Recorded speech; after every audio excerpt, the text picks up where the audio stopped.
Beach FM, locals talking to locals. Beach FM, wonderful to welcome back to the radio CEO of the Kapiti Retirement Trust, Wendy Huston. Wendy, it's lovely to hear from you once again. Hello, John, and it's nice to talk, even if the circumstances are not quite what we had hoped for. Absolutely. Well, here we are. The rest of us are sort of wondering what level we're on, and it's all very concerning. But for you, it is even more concerning, I imagine, because your industry, the retirement industry, is so much affected by this terrible bug, COVID-19, and your care facilities are at level 4. That's right, John. It feels a bit like Groundhog Day, and of course we need to differentiate here between our care facilities for people who are in residential aged care and retirement villages where, yes, the people are most definitely in, as we know, the most vulnerable group of people to this COVID-19, and that's the elderly, but are living independently. So it's important, I think, for people to realise that what's been applied is not going to be the same for retirement villages versus aged care facilities. In terms of administration, does that present issues for you? But basically 2 regimes running. It's a challenge in the sense that I think there is general confusion out there, and already we've seen people coming and saying, oh, we can't go over to the apartments, or we can't deliver something to the village. Well, yes, at the moment you can, providing you follow all of the general rules around keeping yourself safe from possible transmission of COVID. There isn't community spread at the moment in this part of the country, and long may that last. So for the retirement villages, there's all the precautions in place, and I know our residents have been very responsible in terms of looking at social distancing and looking at participating social events that they were going to do, and just saying, hey, let's just wait a little bit longer and see what's happening here, as opposed to our aged care facility, particularly here at Seven Oaks, the Lodge, where that is in lockdown. And so again, what happens at level 4 is that you close it all off. Staff are working in bubbles, which means they don't move from one area of the facility to another over a shift. We are having extended, making sure that there's social distancing happening, doing temperature testing as people come into the place, and essentially no visitors apart from people end of life.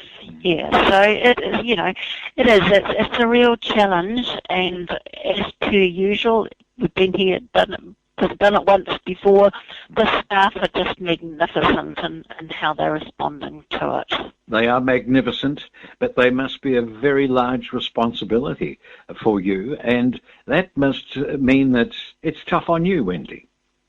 It's a challenge, and I have to say I think this is the year of just keeping on giving. I've tried to have a holiday about 3 times so far this year, and actually I'd taken a few days off. I was away. I managed to one day getting to where I was going, one day there and one day back when I heard that this had hit. So I should be somewhere.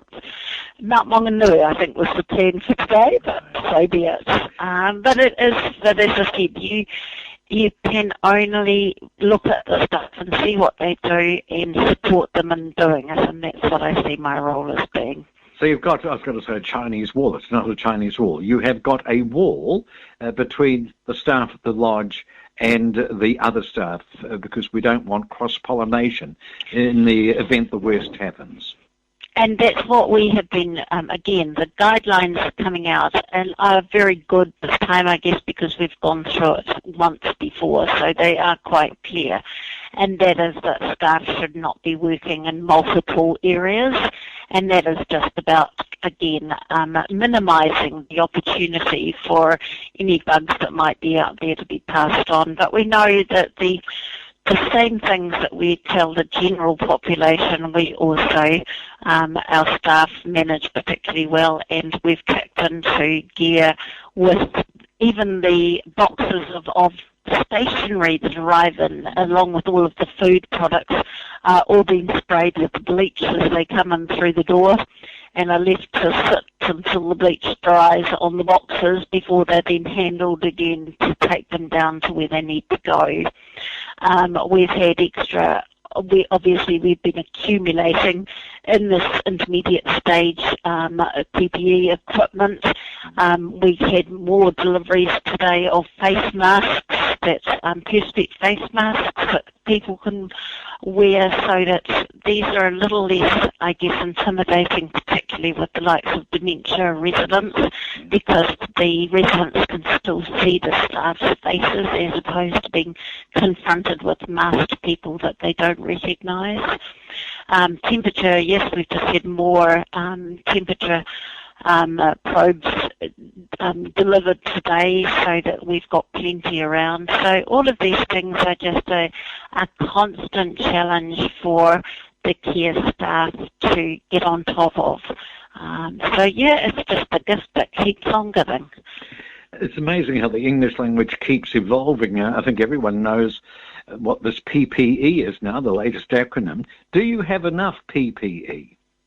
We do have enough, and we also have got good contacts with the District Health Board, and they have given assurances that should there be a need for more, then they can be provided. So certainly the deliveries are continuing so far. So, but it all gets down to just, how many is enough?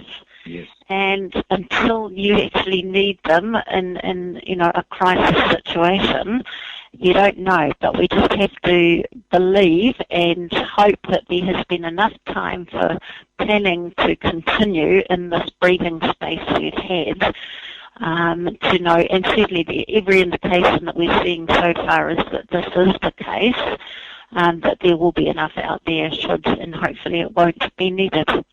Do you think we're better set up this time than the first time in terms of policies and procedures and knowing what to do?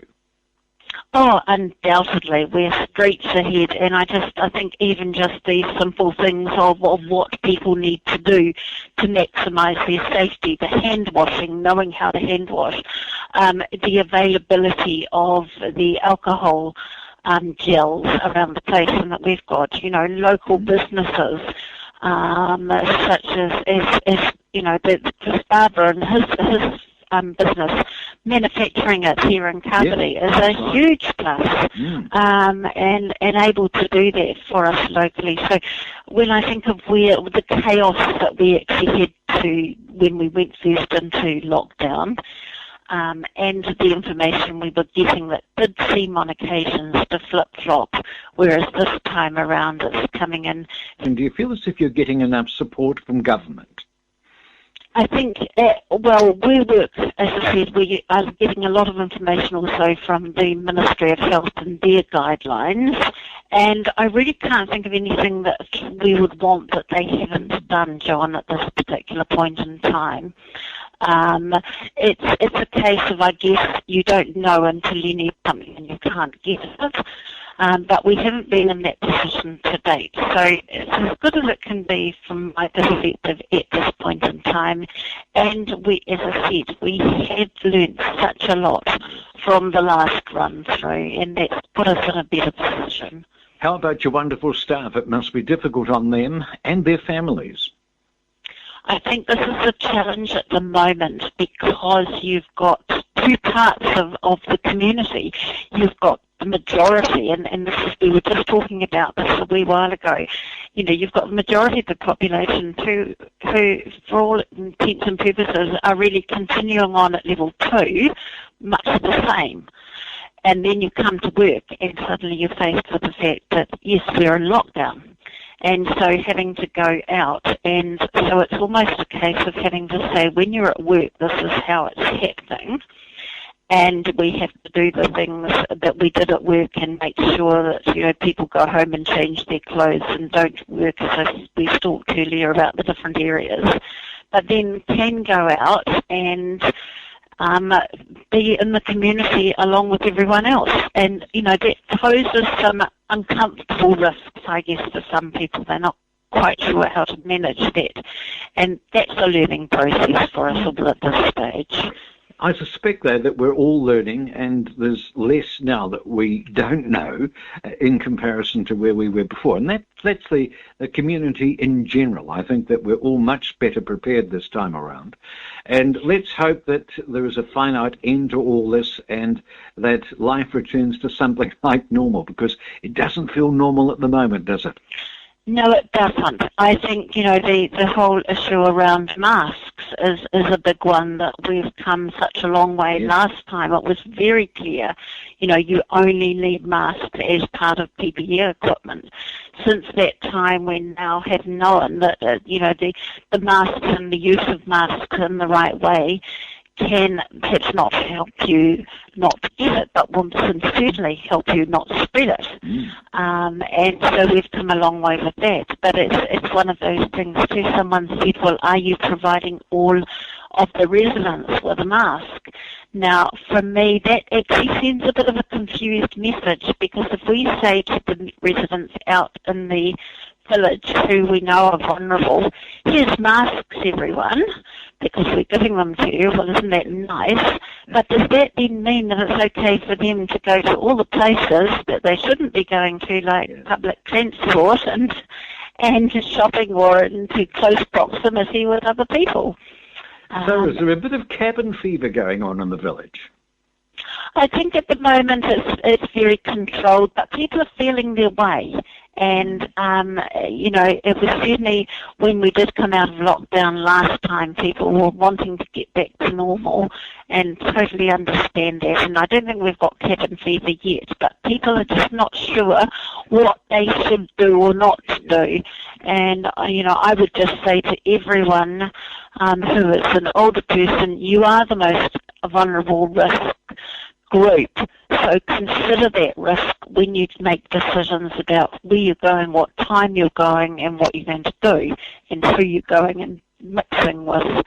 It's about common sense, really, isn't it, now that we know so much about this virus? Indeed. Wendy, all our love and support to you and to your staff and to your wonderful people. We're thinking of you. Thank you so much for joining us here on Beach FM. John, just such a pleasure to talk, and my very best wishes and safety go to everyone. 106.3 Beach FM.